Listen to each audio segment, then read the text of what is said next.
अरे रुकिए, कुछ सोचने से पहले आपको बता दे कि बहू का चक्कर वो वाला चक्कर नहीं, यहाँ तो किसी और ही चक्कर की बात हो रही है। अरे अरे रिद्धि बहू, क्या हो गया? फिर चक्कर?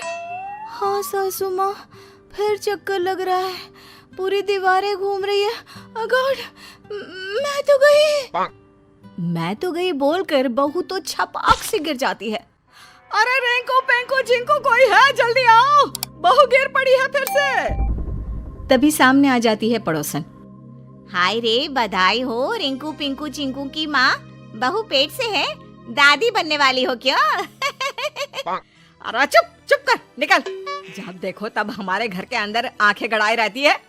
अरे ऐसे चक्कर इसे हफ्ते में 10 बार आते हैं, तो क्या हर हफ्ते दादी बनने का जश्न मनाओ? चिरकुट चल। तभी रिद्धि का पति रिंकू आ जाता है। ओहो, फिर गिर पड़ी। एक तो इसका ना समझ में नहीं आता, गिर गिर कर इसका शरीर कितना मजबूत हो गया है, लेकिन फर्श बेचारी गिर गिर कर टूट रही है। फिर से सीमेंट का काम करवाना होगा। तभी रिद्धि को होश आ जाता है। शुक्र है होश आ गया।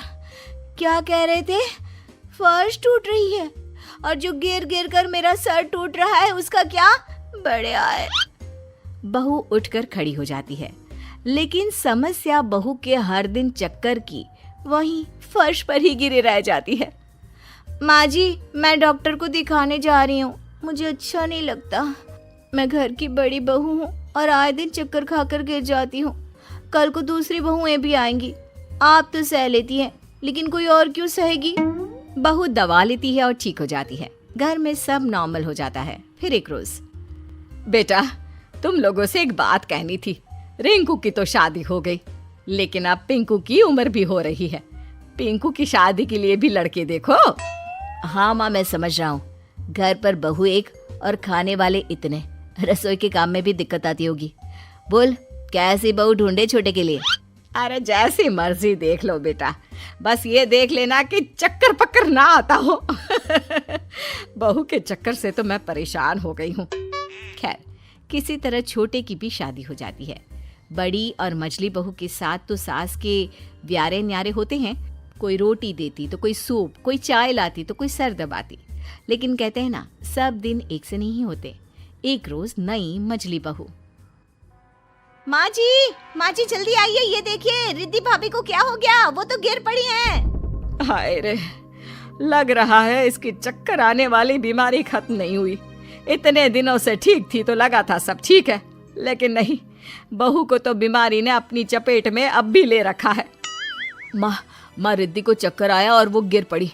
अब छोटी शीतल को क्या बोलूं मैं? अरे बोल दे कुछ नहीं, चूहा देख कर डर गई, मैं डॉक्टर को बुलाती हूँ। तभी छोटी बहू सास से पूछती है, सासू माँ वो रिद्धि भाभी को क्या हो गया? अचानक धम से गिर गई। अभी तो मैं सुबह का खाना बनाकर हटी हूँ, शाम की उनकी बारी थी, अब वो अचानक से बीमार हो गई। तभी छोटी बहू की माँ आती है। अरे क्या हो गया बड़ी बहू को? लगता है सास का प्रेशर है, बेचारी सह नहीं पा रही है। अरे क्या प्रेशर है? कोई प्रेशर नहीं है। वो तो बहू को बीमारी थी, हम लोगों को शादी से पहले बताया नहीं उसकी माँ ने। देखिए, आपकी बेटी को भी कोई बीमारी शिमारी हो ना तो बता दीजिए। वो क्या है ना, अब हिम्मत नहीं रही बहुओं के नखरे उठाने की। अरे उन्होंने आपको नहीं बताया तो कम से कम आप हम लोगों को तो बता देती। अब ये बताओ कि इतने सारे लोगों का काम क्या मेरी बेटी अकेले करेगी दोनों वक्त का? चल बेटी मायके। चल बेटी, अरे स्कूल में दाखिला नहीं कराया है बेटी का, शादी की है, ससुराल है, यहाँ से ऐसे लेकर नहीं जा सकते अपनी बेटी को। अरे तो क्या करूं, बेटी को रोटी बनाने की मशीन बनाकर यहीं छोड़ जाऊं? भरा पूरा परिवार, सास बुढ़िया जेठानी को चक्कर की बीमारी, ना जी ना। चल बिटिया। छोटी का पति कहता है, अरे कैसी बात कर रही है सासू माँ, अभी तो शादी हुई है हमारी, इतनी जल्दी बीवी को लेकर क्यों जा रही हैं? तो क्या करे मेरी अम्मा, मेरे साथ रसोई में कौन काम करेगा? ना जी ना, मेरे बस की नहीं है। छोटी बहू तो माँ के साथ निकल जाती है। अब रह जाती है बड़ी बहू। बड़ी बहू को जब होश आता है तो वो देखती है कि सभी उसके आसपास खड़े होते हैं। क्या हो गया? सब ठीक तो है ना? हाँ हाँ, घर खराब करके पूछ रही है सब ठीक तो है ना? अरे हो क्या जाता है तुझे? क्यों नहीं दिखा देती डॉक्टर को? अरे भाभी, ये ऐसी बीमारी थी तो शादी नहीं करनी चाहिए थी ना आपको भाई से। आपकी हालत देखकर मेरी बीवी भी चली गई। चली गई? हालत मेरी खराब थी तो वो क्यों चली गई? अरे मैं ही चली जाती हूँ मायके। हाँ हाँ, तू जा जा, तू यही सही रहेगा। भाभी, आप आए दिन बेड पर रहेंगी, फिर वो कैसे घर का सारा काम अकेली करेगी? इसीलिए उसकी माँ उसे ले गई। ओह, ये बात है। मेरी बीमारी के कारण आप लोग परेशान हो ना। वैसे मैं अभी का खाना तो जल्द से बना देती हूँ, सुबह चली जाऊंगी मायके।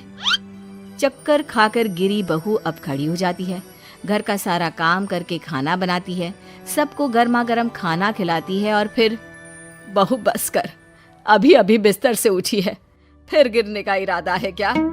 हाँ रिद्धि, रहने दो, इतना काम मत करो। अरे नहीं नहीं, मैं नहीं तो कौन करेगा? देवरानी को तो आए कुछ दिन ही हुए थे, लेकिन मैं ही तो सबका ध्यान रख रही थी। चाहे जो भी हो, तबीयत कितनी भी खराब रही हो मेरी, लेकिन आज एक बात तो समझ गई कि ये बोलकर बहू चुप हो जाती है। सास को समझ में आ जाता है कि वो क्या कहना चाहती है, लेकिन सास कुछ भी नहीं कहती। अगले रोज रिद्धि बहू अपना सामान पैक करके मायके के लिए निकल रही होती है कि सास कहती है, रुक जा रिद्धि, तू कहीं नहीं जाएगी, ये तेरा घर है। पर माँ, ये ऐसे ही बीमार पड़ी रहेंगी तो कौन इनकी सेवा करेगा? मेरी बीवी घर देखेगी या फिर भाभी को? नाना, इन्हें तो जाना ही होगा। अरे ठीक है ना, अगर परिवार की मुश्किलों में जो साथ नहीं खड़ा हो सकता, ऐसी बहू हम लोगों को नहीं चाहिए बेटा। तू एक काम कर, अपनी बीवी के साथ कहीं और शिफ्ट हो जा। मेरी रिद्धि बहू तो मेरे साथ ही रहेगी। सास के फैसले को देखकर रिद्धि खुश हो जाती है।